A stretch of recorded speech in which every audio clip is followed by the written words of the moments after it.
శ్రీగురుభ్యో నమః. హరి ఓం. ఈశానా సర్వవిద్యానాం ఈశ్వరా సర్వభూతానాం బ్రహ్మాధిపతి బ్రహ్మణోధిపతి బ్రహ్మ శివో మే అస్తు సదా శివోం. సర్వం శ్రీ పరమేశ్వరానుగ్రహడాక్షవలసిత్యర్థం.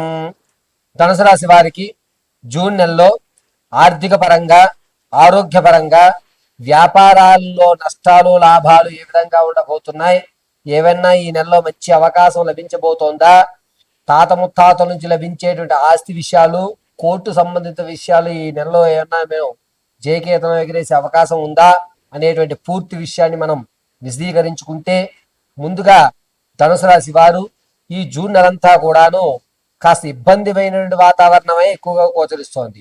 అనుకున్న పనులు అవ్వవు, వాయిదాలు పడుతూ ఉంటాయి, చికాకు వాతావరణం ఏర్పడుతూ ఉంటుంది.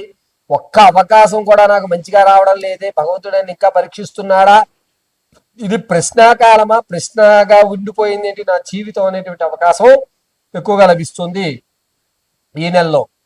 రాజకీయ నాయకులకి అద్భుతమైన అవకాశాలు, కేడర్ మిమ్మల్ని గుర్తిస్తుంది, మీకంటూ ఒక ప్రత్యేకమైన పదవిని అయితే ఏర్పాటు చేస్తుంది.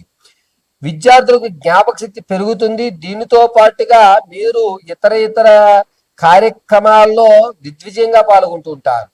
ఇక రియల్ ఎస్టేట్ లోను, స్టాక్ మార్కెట్ లోను ధనాన్ని ఎవరైతే వెచ్చిస్తున్నారో వాళ్ళు కాస్త ఇబ్బందిదాయకమైన వాతావరణాలు ఏర్పడుతున్నాయి. అందులోనూ జూన్ 4వ తారీఖు నుంచి 20వ తారీఖు మధ్యలో కనుక ధనాన్ని ఎవరైతే రియల్ ఎస్టేట్ లోను, స్టాక్ మార్కెట్ లోను పెట్టుకుంటారో వాళ్ళకి కలిసి వస్తుంది. ఇక పూర్వం ఎవరైతే స్టాక్ మార్కెట్ లో పెట్టారో వాళ్ళు నష్టాలు చవి చూసేటువంటి అవకాశం ఎక్కువగా గోచరిస్తుంది. భార్యాభర్తల మధ్య కీచులాట్లు అనేటువంటి తగ్గుతాయి. సమస్య 4 గోడల మధ్య పరిష్కారం అయ్యేటువంటి అవకాశాలు ఏర్పడుతున్నాయి.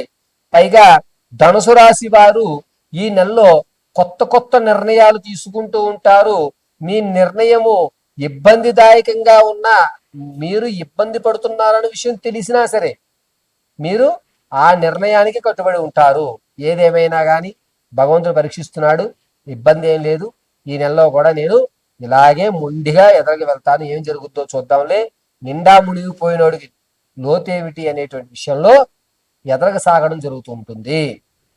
ఇక ఎవరైతే రైతులు పంటలు వేసి వారి యొక్క కోత సమయానికి ఉన్నారో కాస్త ఇబ్బంది పడేటువంటి అవకాశం లభిస్తుంది రైతుల విషయంలో. ఈ నెలలో రైతు కాస్త ఇబ్బందిదాయకమైన వాతావరణం ఏర్పడుతోంది కాబట్టి, అంత యోగదాయకంగా లేదు కాబట్టి భూసారాన్ని పెంచుకునేటువంటి మార్గాలను నిర్ణయించుకోవడం చాలా మంచిది. మీ యొక్క భూమిలో సారవంతం అనేటువంటి తగ్గడం వల్ల పంట అనేటువంటిది దిగుబడి తగ్గేటువంటి అవకాశం ఈ నెలలో గోచరిస్తోంది కాబట్టి రైతు ముఖ్యంగా ముందుగా ఈ నెలలోనే సాయిల్ టెస్టులు చేయించుకోండి. ఇది చెప్పదగ్గ సూచన. పైగా వ్యాపారాలు చేద్దాం అనుకున్నటువంటి వారికి మాత్రం పరోక్షంగా వ్యాపారాలు చేయండి. అది కూడా ప్లాస్టిక్ సంబంధించి కానీ, వాటర్ అంటే శీతల పానీయాలు, ఘనపానీయాలకు సంబంధించినట్టు కానీ చేయండి. ప్లాస్టిక్, ఈ 3 కూడా ధనుసు రాశి వారికి కలిసి వచ్చేటువంటి అవకాశంగా లభిస్తోంది. ఇక ధనుసు రాశిలో ఉన్నటువంటి వారు ఈ నెలంతా కూడాను ఏ పనిలోకి వెళ్దాం అనుకున్నా ఆ పనిలో ఆటంకాలు ఏర్పడడం, ఇది నేను చేయను, నాకు అవసరం లేదు అని దాన్ని విడిచిపెట్టడం, దాంతో కాస్త మానసిక ఒత్తిడిని మీరు తగ్గించుకోవడం జరుగుతుంటుంది. ఆర్థిక పరంగా ధనుసు రాశి వారు వచ్చేటువంటి జూన్ 9వ తారీఖు నుంచి 23వ తారీఖు మధ్యలో అనేక ఇబ్బందులు పడుతున్నారు. అప్పులు తీరకపోగా బయట నుంచి మరి కాస్త అప్పు తెచ్చేటువంటి జీవితాన్ని కొనసాగిస్తున్నారు. హెచ్చులకు వెళ్ళి అనవసరమైనటువంటి ఖర్చులు పెంచుకునేటువంటి అవకాశం గోచరిస్తోంది. పైగా ధనుసు రాశి వారు తాత ముత్తాతల నుంచి లభించేటువంటి ఆస్తి రాకపోగా వస్తుంది అనే భ్రమతో, ఏదో అయిపోతుంది అనేటువంటి విషయంతో మరి కాస్త ధనాన్ని దాని మీద కేటాయించడం జరుగుతుంది. కాబట్టి ధనం విషయంలో చాలా జాగ్రత్తగా ఉండండి. మీరు ధనాన్ని బినామీ పేరు మీద ఖర్చు పెట్టుకోవడం చాలా మంచిది. ఈ నెలంతా కూడా ధనుసు రాశి వారు అనేకమైన ఇబ్బందులు పడేటువంటి వాతావరణమే గోచరిస్తూ ఉంది. ఇక ఈ ధనుసు రాశి వారు వ్యక్తిగతమైనటువంటి జాతకాన్ని తెలుసుకోవడానికి కింద స్క్రోల్ అవుతున్న నెంబర్ను సంప్రదించండి. ఒకవేళ మీకు date of birth, time, place of birth తెలియకపోతే మీ ఫోటోని పంపించడం, మేము అడిగేటువంటి 3 ప్రశ్నలకు మీరు సమాధానం చెప్పడం వల్ల గణాంక పరిణామాల ప్రకారంగా ధనుసు రాశి వారి భవిష్యత్తు ఏ విధంగా ఉండబోతోంది, మంచి అవకాశాలు ఎప్పుడు ఏర్పడుతున్నాయి అనేటువంటి విషయాన్ని మీకు క్షుప్తంగా వివరించి చెప్పడం జరుగుతూ ఉంటుంది.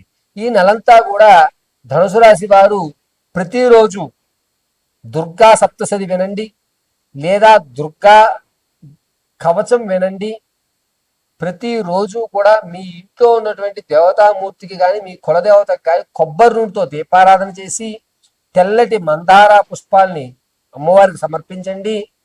ఐం శ్రీమాత్రే నమః అనేటువంటి మహామంత్రాన్ని 108 సార్లు పఠించండి. ప్రతిరోజు కూడా ఈ ధనుసు రాశి వారు మెల్లో ఎర్రటి మాలని ధరించుకోవడం చాలా ఉత్తమం. ధనుసు రాశి వారు ఆరావాలి కుంకుమని కానీ లేదా అమ్మవారికి కుంకుమార్చన చేసిన కుంకుమని కానీ వృత్తాకారంగా ధరించండి. సర్వము పరమేశ్వరి కటాక్షం కలుగుతూ ఉంటుంది. సోమవారము అదేవిధంగా గురువారము ధనుసు రాశి వారు ఎరుపు లేదా ఎరుపు వస్త్రాన్ని ధరించడం చాలా మంచిది. ఈ ధనుసు రాశి వారు నిత్యము కూడా దేవీ పారాయణ, దేవీ సప్తసతి, దుర్గాదీప కవచము ఇటువంటి దేవతామూర్తి దుర్గాదేవికి సంబంధించినటువంటి నామాలు చదువుకుంటూ ఉండడం చాలా శ్రేయస్కరంగా ఉంటుంది. మిమ్మల్ని జగదాంబిక ఎల్లవెల్లా రక్షిస్తూ ఉంటుంది.